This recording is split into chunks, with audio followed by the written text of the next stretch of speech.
நீங்கள் நம்ம சேனலுக்கு விளம்பரம் கொடுக்க விருப்பப்பட்டீங்கன்னா 94493594 இந்த நம்பருக்கு காண்டாக்ட் பண்ணுங்கள். உலகம் முழுவதும் இருக்கக்கூடிய கத்தோலிக்க கிறிஸ்தவர்களால், ரோமன் கத்தோலிக் இந்த மெம்பர்களால் அதிக அளவில் நேசிக்கப்படக்கூடிய நம்பக்கூடிய ஒரு நபர் போப்பாண்டவர். அவருடைய இறுதி தருணத்தில் தான் நம்ம இருந்துக்கிட்டு இருக்கோம். இப்போ அவர் இறந்து போயிட்டாரு அப்படின்னா அதற்கு பிறகு புதிய போப்பாண்டவர் ஒருவர் நிச்சயமாக தேர்ந்தெடுக்கப்படுவார். இந்த போப்பாண்டவர்களுக்கான வேட்பாளர்கள் இருக்காங்கல்ல, அவங்களுடைய வரிசை இப்போது வெளியிடப்பட்டிருக்கு. கத்திரினாள்கள் எத்தனை பேர் சேர்ந்து இந்த போப்பாண்டவரை தேர்ந்தெடுப்பாங்க? சவப்பட்டிகள்லாம் தயாராகிட்டுருக்குங்கிறாங்க. அது ஏன் சிவப்பு கலரில் தயாரிக்கப்பட்டிருக்கு? கத்திரினாள்களை ஒரு குறிப்பிட்ட ரூமுக்குள்ளே போட்டு பூட்டிட்டாங்களாம். ஏகப்பட்ட விஷயங்கள் இப்போது வாட்டிக்கனை சுற்றி நடந்துக்கிட்டு இருக்கு. வாட்டிக்கனை சுற்றி இருக்கக்கூடிய ரகசியங்கள், நடந்து கொண்டு இருக்கக்கூடிய உண்மை சம்பவங்களை தான் இப்போ நம்ம பேச போகிறோம். இதுக்குள்ளே பெரிய அளவிலான அரசியல் இருக்குது, அதுக்குள்ளே ஒரு ஆன்மீகமும் இருக்குது. வாங்க பார்க்கலாம் உறவுகளே. இது பிரசாத் சிக்னேச்சர். ஆண்களின் முழு சக்தி, இல்லற வாழ்வின் புத்துணர்ச்சி, 85 வருட அனுபவம் கொண்டு பாரம்பரிய முறைப்படி தயாரிக்கப்பட்ட இந்த மூலிகை பொடி உங்கள் வாழ்வில் மாற்றத்தை ஏற்படுத்தலாம். நரம்பு பலவீனம், நாட்பட்ட சுகர் போன்ற பிரச்சனைகளால் ஆண்களுக்கு ஏற்படும் பலவீனங்களுக்கு பிரத்யேகமாக தயாரிக்கப்பட்டது.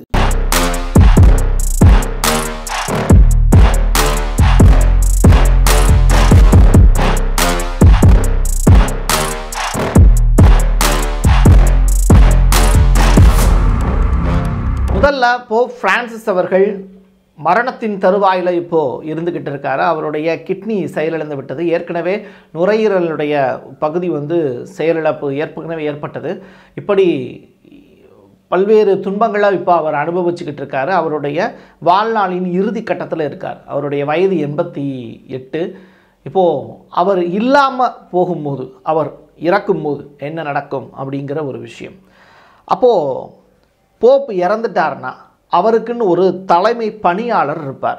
அவர் பேர் தான் கமர்லிங்கோ அப்படிம்பாங்க. இந்த கமர்லிங்கோ என்ன பண்ணுவார், அவரை ஹாஸ்பிட்டலில் வச்சுருக்காங்க. அவர் இறந்து போயிட்டாருன்னு ஹாஸ்பிட்டலில் இருக்கக்கூடிய டாக்டர் சொன்ன உடனே அவர் இந்த கமர்லிங்கோ நம்ப மாட்டார். அவர் போப்புக்கிட்ட போய் ஒரு வார்த்தை சொல்லுவார். 3 முறை அவருடைய பேரை உச்சரிப்பார். யார்? கமர்லிங்கோ போப் அவர்களுடைய பெயரை 3 முறை உச்சரிப்பார். அதுக்கு எந்த விதமான பதிலுமே இல்லாமல் இருக்கும்போது அவர் இறந்ததை கமர்லிங்கோ கன்ஃபார்ம் பண்ணுவார். அதற்கு பிறகு கமர்லிங்கோ ப்ளஸ் 2 கத்திரினாள், மூத்த கத்திரினாள்கள் இருக்காங்கல்ல, அவங்களுடைய கட்டுப்பாட்டுக்குள்ள வாட்டிக்கன் சர்ச் வரும். அதற்கு பிறகு ஹாஸ்பிட்டலில் இருந்து சான்றிதழை வாங்குவாங்க. அந்த சான்றிதழை வாங்கினதோடு மட்டுமல்லாமல் போப் கையில் போட்டிருக்காங்கல்ல மோதிரம், அந்த மோதிரம் எடுத்துருவாங்க. அதோடு சேர்த்து புதைக்க மாட்டாங்க. அந்த மோதிரத்தை கட் பண்ணுவாங்க. கட் பண்ணிவிட்டு டோட்டலாக அதை எரிச்சிருவாங்க, அழிச்சிருவாங்க. அந்த மோதிரம் அந்த போப்போடையே போயிடும். அவருக்குன்னு போடப்பட்ட அந்த மோதிரத்தை எரித்து விடுவார்கள் அப்படிங்கிறது ஒரு விஷயம். இப்போ அந்த போட்டு இருக்கக்கூடிய அந்த மோதிரம் இருக்குல்ல, அது தங்கமாக இருக்கலாம், வைரமாக இருக்கலாம், அதை விட விலை உயர்ந்த மதிப்புடைய பொருட்களாக இருக்கலாம். அதெல்லாம் பார்க்க மாட்டாங்க. அந்த மோதிரத்தை அழிச்சிடுவாங்க. அதற்கு பிறகு சென்ட் பீட்டர்ஸ் பசலிக்காவில் அவருடைய உடல் காட்சிப்படுத்தப்படும். யாருக்காக? மக்களுக்காக. அதுவும் சிகப்பு கலர் சவப்பெட்டியில் தான் அவரை வைப்பாங்க. கண்ணாடி பேழை பொருத்தப்பட்டிருக்கும். அவருடைய உடல் முழுவதுமாக 4 முதல் 6 வாரங்களுக்கு, 6 நாட்களுக்கு, வெறும் 6 நாட்களுக்கு மட்டுமே மக்களிடத்தில் காட்சிக்காக வைக்கப்பட்டிருக்கும். அதற்கு பிறகு அவருடைய உடல் நல்லடக்கம் செய்யப்படும். இப்போது இவருடைய உடல் நல்லடக்கம் செய்கிறாங்கல்ல, அப்போது எம்ஃபார்மிங் முறை கையாளப்படும் அப்படின்னு சொல்கிறாங்க. ஏற்கனவே போப் ஜான் 1958 1963 வரைக்கும் அவருடைய ஆட்சி காலம் இருந்தது. அதற்கு பிறகு அவர் மரணத்தை தழுவிய பிறகு அவங்க என்ன பண்ணாங்கன்னா கொண்டு போய் புதைச்சாங்க. ஆனால் எம்ஃபார்மிங் முறை இன்ன வரைக்கும் இல்லைன்னு சொல்கிறக்கூடிய வாட்டிகன் இவருடைய உடலை தோண்டி எடுத்தபோது 2001 தோண்டி எடுத்து மக்களுடைய பார்வைக்காக வச்சாங்க. 2001 அவங்கள தொழுகிற மாதிரி வேற ஒரு இடத்துல வச்சாங்க. அப்போது வைக்கும்போது அவருடைய உடல் எம்ஃபார்மிங் செய்யப்பட்டதுக்கான ஆதாரங்கள் கிடச்சிது. அவருடைய உடல் அவ்வளோ பியூட்டிஃபுல்லாக பார்க்குறதுக்கு, அவர் உயிரோடு இருந்தப்போ எப்படி இருந்தாரோ அப்படியே தான் அவருடைய உடல் இருந்ததாக மக்கள் சொல்கிறாங்க. இது ரொம்ப அதிசயமாகவும் பார்க்கப்படுது. காஃபின் மேடு சைப்ரஸ் அப்படின்னு சொல்லப்படக்கூடிய அந்த சவப்பெட்டிக்குள்ளே வைக்கிறாங்க. அந்த சவப்பெட்டி சிவப்பு நிறத்தில் இருக்கும் அப்படின்னு சொல்கிறாங்க. வாட்டிகனுடைய அவர் தங்கியிருந்த போப்பினுடைய அறை இருக்குல்ல, அவருடைய அறை முழுவதுமாக பூட்டப்படும். அதற்கு பிறகு அந்த அறையை யாருமே திறக்க மாட்டாங்க. அதில் ஏகப்பட்ட சொத்துகள் இருக்கும் அப்படின்னு சொல்கிறாங்க. அதனால் ஒவ்வொரு போப்பினுடைய ரூமுமே பூட்டப்பட்டுரும். வாட்டிகனில் 600க்கும் மேற்பட்ட அறைகள் இருக்குது. அது ரொம்ப ரொம்ப முக்கியமானது. 600க்கும் மேற்பட்ட அறைகள் எல்லாமே ரகசிய அறைகள் தான். உலகம் முழுவதும் இருக்கக்கூடிய சொத்துக்களில் பாதுகாக்கக்கூடிய ஒரு பெரிய பணி வாட்டிகனில் தான் இருக்கும். அதில் ஏகப்பட்ட போப்பை பற்றிய ரகசியங்களும் அதுக்குள்ளே இருக்குங்கிறதுனால அந்த இடத்த தாண்டி எந்த ரகசியமும் வெளியில் வரக்கூடாதுங்கிறதுனால போப்பினுடைய ரூமை பூட்டிடுவாங்க. சரி, இப்போ புதிய போப்பு தேர்ந்தெடுக்கப்படுறாருல, இப்போ இவர் ஏற்கனவே இருக்கிறாருல, அவர் ராஜினாமா கடிதத்தை 2022 எழுதி கொடுத்துட்டாராம் பிரான்சிஸ் அவர்கள். காரணம் என்ன அப்படின்னா, நான் நோய்வாய்ப்பட்டாலோ நான் இறந்து போகக்கூடிய சூழல் வந்தாலோ இப்போவே என்னுடைய ராஜினாமா கடிதத்தை எழுதி வைத்து விடுகிறேன், நீங்கள் அடுத்த போப்பை தேர்ந்தெடுப்பதற்கான வாய்ப்பை நான் உருவாக்கி விடுகிறேன்னு இப்போ வாட்டிகனில் அவருடைய ராஜினாமா கடிதம் சமர்ப்பிக்கப்பட்டு விட்டது அப்படின்னு சொல்கிறாங்க. 2022 அவர் கையொப்பமிட்டு கொடுத்துட்டார். அதனால் இப்போ என்ன பண்ணுறாங்க, அவருக்கு பதிலாக புதிதாக ஒரு போப்பை தேர்ந்தெடுப்பதற்கான வேலையை இப்போ கத்திரினால்கள் தொடங்கிட்டாங்க அப்படின்னு சொல்கிறாங்க. இதில் வாக்களிக்கக்கூடிய அந்த கத்திரினால்கள் பட்டியலில் இந்தியர்கள் 4 பேர் கத்திரினால்களாக அங்கே இருக்காங்களாம். அவங்களும் வாக்களிக்க போகிறாங்க அப்படின்னு சொல்கிறாங்க. புதிய போப்பை தேர்ந்தெடுக்கிறதுல இந்தியர்களுடைய பங்கும் இந்த இடத்துல ரொம்ப முக்கியத்துவம் வாய்ந்ததாக கருதப்படுது. 2022 அவர் ராஜினாமா கடிதத்தை கொடுத்ததுனால எந்த பிரச்சனையும் இல்லாமல் இப்போது கத்திரினால்களையும் வாட்டிகனில் ஒரு குறிப்பிட்ட அறையில் போட்டு பூட்டிட்டாங்க அப்படிங்கிற செய்தி வெளியாயிருக்கு. உலகம் முழுவதும் இருக்கக்கூடிய 1.4 பில்லியன் மக்கள், 1.4 மில்லியன் அல்ல பில்லியன் மக்கள் அடுத்த போப் யார் அப்படின்னு தெரிஞ்சுக்கிறதுக்கு ரொம்ப ஆர்வமாக இருக்காங்க. 13வது நூற்றாண்டில் ஒரு போப்பை தேர்ந்தெடுக்கிறதுக்கு ரொம்ப காலம் ஆச்சு அப்படிங்கிறாங்க. கிட்டத்தட்ட 3 ஆண்டுகள் வரைக்கும் அந்த வாக்காளர்களால் கத்திரினால்களால் புதிய போப்பை தேர்ந்தெடுக்கவே முடியவில்லை அப்படின்னு சொல்கிறாங்க. புதிய போப்பை தேர்ந்தெடுக்கிறதுல அவ்வளவு நாள் ஆச்சா? 3 வருஷம் ஆச்சா? ரொம்ப ஆச்சரியமாக இருக்கே அப்படின்னு கேட்டால், நீங்கள் போப்பை தேர்ந்தெடுக்கிறதுக்கான அந்த நடைமுறை சிக்கல்கள்லாம் இருக்குல்ல, அதை கேட்டிங்கன்னா ரொம்ப ஷாக் ஆவீங்க.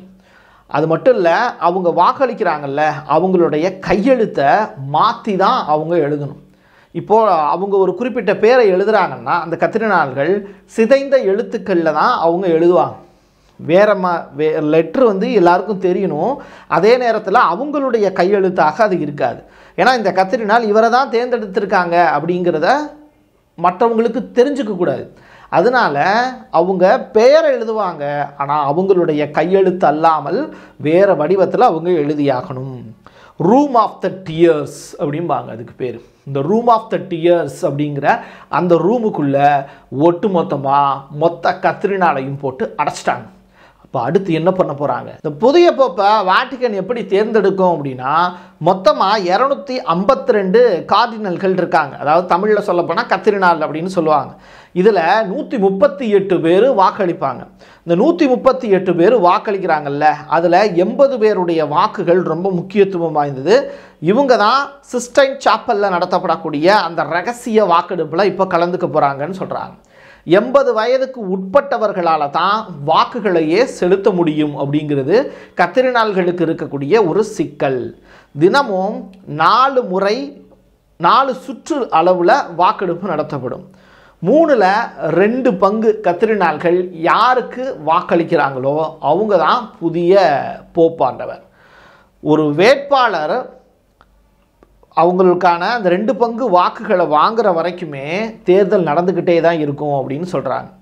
15 முதல் 20 நாட்கள் கூட இந்த தேர்தல் நடக்கிறதுக்கான வாய்ப்பு இருக்குது இன்றைக்கி இருக்கிற சூழ்நிலையில் அப்படின்னு சொல்கிறாங்க. சரி, இப்போ இந்த போப்பாண்டவருக்கான ரேஸுன்னு ஒன்று இருக்குது, ரைட்டா? ஏன்னா உலகின் பல்வேறு நாட்டிலிருந்து கைப்பற்றப்பட்ட தங்கங்கள் இத்தாலியினுடைய தலைநகர் ரோமில் தான் ரொம்ப அடுக்கி வச்சுருக்காங்க. ஏகப்பட்ட சொத்து மதிப்புகள், ரகசியங்கள், அதனுடைய ஒவ்வொரு அறைகள்லையும் இருக்கக்கூடிய வரலாற்று சிறப்புமிக்க நிகழ்வுகள், இது எல்லாத்தையும் போப்பாண்டவர் தான் ரகசியமாக பாதுகாக்கணும். போப்பாண்டவர் ஒரு வார்த்தை சொல்கிறாரு அப்படின்னா அது ஒட்டுமொத்த கத்தோலிகர்களுக்கான சட்டமாயிடுது. அப்படிப்பட்ட அந்த சட்டத்தை இயற்றுவதற்கு வல்லமை படைத்த உலகின் சக்தி வாய்ந்த ஒரு நபர் தான் இந்த போப்பாண்டவர். அப்போ அந்த ரேஸில் யார் வந்து யார் யாரெல்லாம் இருக்கா அப்படின்னு கேட்டால் 1 2 3 4 4 பேர் இப்போதைக்கு அந்த லிஸ்ட்டில் இருக்காங்க அப்படின்னு சொல்கிறாங்க. அவங்களுடைய பேரை நான் வரிசையாக சொல்கிறேன். முதல் பேர் வந்து கார்டினல் பீட்டர் எர்டோ அப்படிங்கிறது தான். இந்த நபர் மறுமணம் விவாகரத்துக்கு எதிரான கருத்துக்களை உடையவர். 72 வயசாகுது. யூரோப் பிஷப் மாநாடு இருக்குல்ல, அந்த கவுன்சிலுக்கான முன்னாள் தலைவர். அகதிகளை அகற்றுறது, அதாவது இந்த அமெரிக்காவிலேருந்து இப்போ வந்து அவங்கள நம்பி வந்தவங்களை வெளியேற்றுறாங்கல்ல, அந்த மாதிரியான மனித கடத்தல் அப்படிங்கிற வார்த்தையே சொல்லியிருக்காரு. மனித கடத்தலுக்கு எதிரான நிலைப்பாடு உடையவர். அப்படின்னா என்னன்னா, இவர் அமெரிக்காவினுடைய சட்டத்திட்டங்களுக்கு எதிராக செயல்படுவார் அப்படின்னு நம்பப்படுது. கார்டினல் பீட்டர் பரோலின் அப்படிங்கிற அடுத்த நபர். இவர் யாருன்னா 2013 வாட்டிகனுடைய வெளியுறவு செயலராக இருந்திருக்கார். எல்லாராலையும் நேசிக்கப்படக்கூடிய ஒரு நபராக, நம்ம இரண்டு போப்பினுடைய பிரான்சிஸ் அவர்களுக்கு ரொம்ப நெருங்கிய நபராகவும் இருந்திருக்கார். கார்டினல் மார்டியூ ஜூப் அப்படின்னு சொல்லப்படக்கூடிய நபர். இவர் யாருன்னா 2019 இருந்து உலகின் அமைதிக்காக பல்வேறு நாடுகளுக்கு போனார். உக்ரைனுக்கு போனார், ரஷ்யாவுக்கு போனார், அங்கே இருக்கக்கூடிய முக்கிய தலைவர்களையும் சந்தித்து பேசினார். ஜெலன்ஸ்கியையும் பார்த்து பேசியிருக்காரு, ரஷ்யாவினுடைய அதிபர் புட்டினையும் சந்தித்து பேசியிருக்கார். ஆனாலும் இவரால் போர் நிற்கலை, அது வேறு விஷயம். இப்போது இவர் வந்து எல்ஜிபிடிக்யூ கம்யூனிட்டி இருக்குல்ல, அதுக்கு ஆதரவான நபர். அப்படின்னா இவர் அமெரிக்காவினுடைய இப்போ இருக்கக்கூடிய சட்டத்திட்டங்களுக்கு எதிரான நபர், ரஷ்யாவுக்கும் எதிரான நிலைப்பாடு உடையவர். இவர் வந்து அமைதியின் தூதுவராக உலகின் பல்வேறு நாடுகளுக்கு போனால் கூட அமைதியை இவரால் நிலைநாட்ட முடியவில்லைங்கிறதுனால இவரை லிஸ்ட்டில் கடைசியில் தான் வச்சுருக்காங்க. கார்டினல் ரேமண்ட் லியோ பர்க் அப்படின்னு சொல்லப்படக்கூடிய இவர் ரொம்ப சர்ச்சைகளின் ரொம்ப முக்கியத்துவம் வாய்ந்த ஒரு நபராக இருக்கார். இவர் இப்போது இருக்கிறார்ல, இப்போ உயிரோடு இருக்கார்ல இந்த போப் பிரான்சிஸ் அவர்கள், அவருடைய நேரடியாக சண்டை போட்டவர். காரணம் என்னன்னா, வாட்டிகனில் துறவிகளுடைய திருமணம் இருக்குல்ல, அந்த திருமணம் தொடர்பாக சர்ச்சைக்குரிய கருத்துக்களை பதிவு செஞ்சார். வாட்டிகனில் துறவிகள் கல்யாணம் பண்ணிக்கக்கூடாது, பட் இவர் துறவிகள் ஏன் கல்யாணம் பண்ணிக்கக்கூடாது அப்படிங்கிற கேள்விகளை கேட்டார். மற்ற மதங்களில் இருக்கக்கூடியது மாதிரி இங்கே ஏன் சட்டத்திட்டங்கள் மாற்றக்கூடாது அப்படிங்கிற விஷயத்தில் மறுமணம் பற்றிய விஷயங்கள் எல்லாம் மாற்று கருத்து உடையவர். செயற்கை கருத்தடை, சிவில் மேரேஜு, ஓரினச் சேர்க்கை உள்ளிட்ட விஷயங்கள் எல்லாமே இவருக்கு வந்து அதில் ரொம்ப பாசிட்டிவான ஒரு விஷயங்களை இவர் முன்னிலைப்படுத்துகிறார். இயற்கைக்கு எதிரான விஷயங்களை கூட இவர் ஆதரிக்கிறாருங்கிறதுனால இவரை எப்படி வந்து போப்பாண்டவருக்கான வேட்பாளர் பட்டியலை சேர்த்தாங்க அப்படிங்கிற ஒரு பெரிய டவுட் இருக்குது. இவர் தேர்வு செய்யப்பட்டார்னா வாட்டிகனுடைய அஸ்திவாரமே ஆட்டம் காணுங்கிறாங்க. வாட்டிகனுக்கு அடியில் இருக்கக்கூடிய தங்கச் சுரங்கங்கள் எல்லாமே உலகத்துக்கு வெட்ட வெளிச்சமாக காண்பிக்கப்படும் அப்படிங்கிறாங்க. ஸோ இப்படிப்பட்ட நிலையில் இவர் தேர்வு செய்யப்படுவாரா அப்படின்னு கேட்டால் 100 மில்லியன் கொஸ்டின் மார்க் தான். இப்படி இந்த ரேஸில் இருக்கக்கூடிய இந்த 4 பேரை தவிர்த்து இன்னும் புதிய வேட்பாளர்களும் அப்ளை பண்ணுவாங்கன்னு சொல்கிறாங்க. ஸோ இந்த கத்திரினாள்கள் ஒட்டுமொத்தமாக சேர்ந்து புதிய போப் அவர்களை தேர்ந்தெடுப்பது அப்படிங்கிறது ஒரு பக்கம் நடந்துக்கிட்டே இருக்கும். ஆனால் அந்த தேர்ந்தெடுக்கப்பட்ட விஷயத்தை உடனே சொல்ல மாட்டாங்க. ஏற்கனவே இருந்த போப் பிரான்சிஸ் அவர்களுடைய மரணம், அதற்கு பிறகு 6 நாட்களுக்குள்ள இறுதிச் சடங்குலாம் முடிஞ்சு மக்களுடைய பார்வைக்கெல்லாம் வைக்கப்பட்டு அவர் நல்லடக்கம் செய்யப்பட்ட பிறகு இந்த புதிய போப் பற்றிய புது விவரங்கள் உலகத்திற்கு வெட்ட வெளிச்சமாக தெரியும். நான் சொல்லியிருக்கிறது எல்லாமே ப்ரொசீஜர்ஸ் அண்ட் நடைமுறை, இப்போ நடந்துக்கிட்டு இருக்கக்கூடிய விஷயங்களை தான் வரிசைப்படுத்தியிருக்கேன். என்னதான் இருந்தாலும் புதிய போப் தேர்ந்தெடுக்கப்பட்டாலும் கூட அவங்க எப்போ அறிவிக்கிறாங்களோ அறிவிக்கட்டும். ஆனால் இப்போ இருக்கக்கூடிய போப் பிரான்சிஸ் அவர்கள் இன்னும் நீண்ட நாள் வாழ வேண்டும். அவர் இறைவனுடைய ஆசியால் இயேசு கிறிஸ்துவினுடைய போதனைகளை உலகின் பல்வேறு நாடுகளுக்கு கொண்டு போய் சேர்த்திருக்கிறார். அவருடைய புகழும் பெருமையும் இயேசு கிறிஸ்துவின் பெருமை போல பல்லாண்டு காலம் நீடிக்க வேண்டும். அவரும் இன்னும் ரொம்ப காலம் நல்லா வாழணும்னு தான் ஆசைப்படுறோம். ஆனாலும் இப்போ அவருக்கு நோயில் பூசுதல் அப்படிங்கிற அந்த தருவாயில் இருக்கிறாரு. அப்படிங்கிறதுனால இறைவனிடத்தில் அவருக்காக வேண்டிக் கொள்ளலாம். என் கையெழுத்து என் மக்களுக்கானது உறவுகளே. மீண்டும் ஒரு பதிவில் சந்திக்கலாம். நீங்கள் நம்ம சேனலுக்கு விளம்பரம் கொடுக்க விருப்பப்பட்டீங்கன்னா 94493592 இந்த நம்பருக்கு காண்டாக்ட் பண்ணுங்கள். ஆண்களுக்கு சக்தியை அதிகரிக்கும் மூலிகைகளை தேர்ந்தெடுத்து நேர்த்தியான முறையில் தயாரிக்கப்பட்டது ஊட்டி நேச்சுரல் பவுடர். மூலிகைகளில் அனுபவம் கொண்ட டாக்டரால் உருவாக்கப்பட்டது. நேரில் வருபவர்களுக்கு மருத்துவ ஆலோசனை வழங்கப்படும். கொரியர் மூலமாகவும் பெற்றுக்கொள்ளலாம். தமிழ்நாட்டிற்குள் கேஷ் ஆன் டெலிவரி வசதியும் உண்டு.